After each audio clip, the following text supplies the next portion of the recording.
जोड़ा जोड़ा जोड़ा जैते खाम गड़े है, छत्तीसगढ़ गिरौदपुरी धाम बने हैं। जोड़ा जोड़ा जोड़ा जैते खाम बने हैं, छत्तीसगढ़ गिरौदपुरी धाम बने हैं। तोरे महिमा के होवते गचारी बाबा, तोरे महिमा के होवते गचारी बाबा, सबके कंठ में कई सतनाम बसे।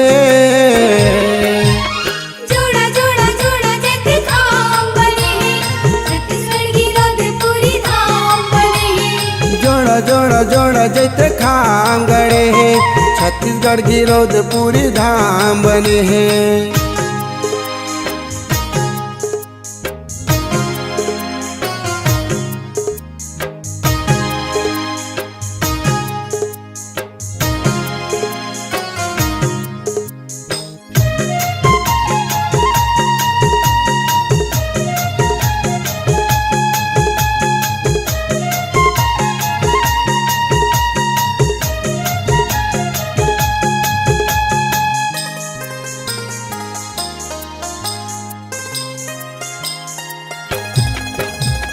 सादा झंडा बाबा सत्य के निशानी का, तोर बोली बाबा अमृत बानी का।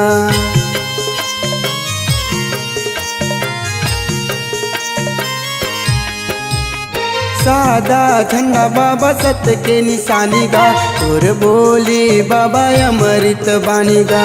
सादा झंडा बाबा सत्य की निशानी का, तोर बोली बाबा अमृत बानी का। कहीं सत्य के जपैया सहारा बाबा, कहीं सत्य के जपैया सहारा बाबा, तोरे दर्शन के मोला प्यास जगे।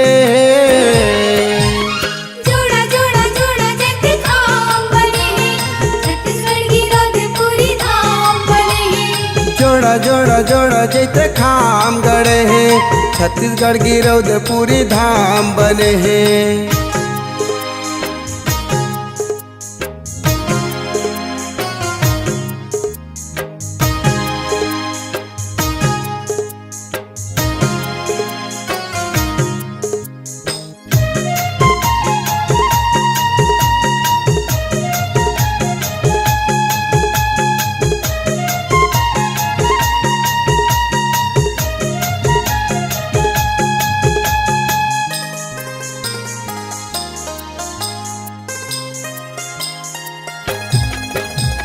धरती आकाश बाबा तोर सहारा, जगला करे बाबा तय उजियारा।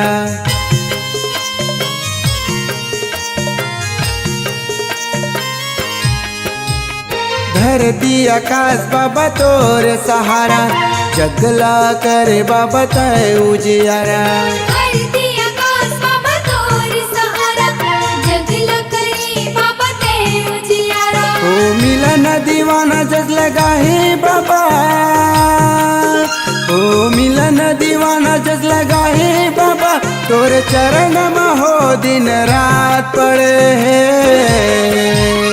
जोड़ा जोड़ा जोड़ा जैते खाम बने हैं, छत्तीसगढ़ गिरौदपुरी धाम बने हैं। जोड़ा जोड़ा जोड़ा जैते खाम गड़े हैं, छत्तीसगढ़ गिरौदपुरी धाम बने। तोरे महिमा के होवते गचारी बाबा, तोरे महिमा के होवते गचारी बाबा, सबके कंठ में तई सतनाम बसे। जोड़ा जोड़ा जोड़ा जैते खाम बने हैं, छत्तीसगढ़ गिरौदपुरी धाम बने हैं। जोड़ा जोड़ा जोड़ा जैते खाम गड़े हैं, छत्तीसगढ़ गिरौदपुरी धाम बने हैं। जोड़ा जोड़ा जोड़ा जैते खाम बने हैं, छत्तीसगढ़ गिरौदपुरी धाम बने हैं। जोड़ा जोड़ा जोड़ा जैते खाम गड़े हैं, छत्तीसगढ़ गिरौदपुरी धाम बने हैं। इस गाने को देखने सुनने के लिए आपको दीप म्यूजिक चैनल की ओर से बहुत बहुत धन्यवाद। आगे ऐसे ही गाने देखने सुनने के लिए हमारे दीप म्यूजिक चैनल को लाइक शेयर सब्सक्राइब करने के लिए बिल्कुल ना भूलें।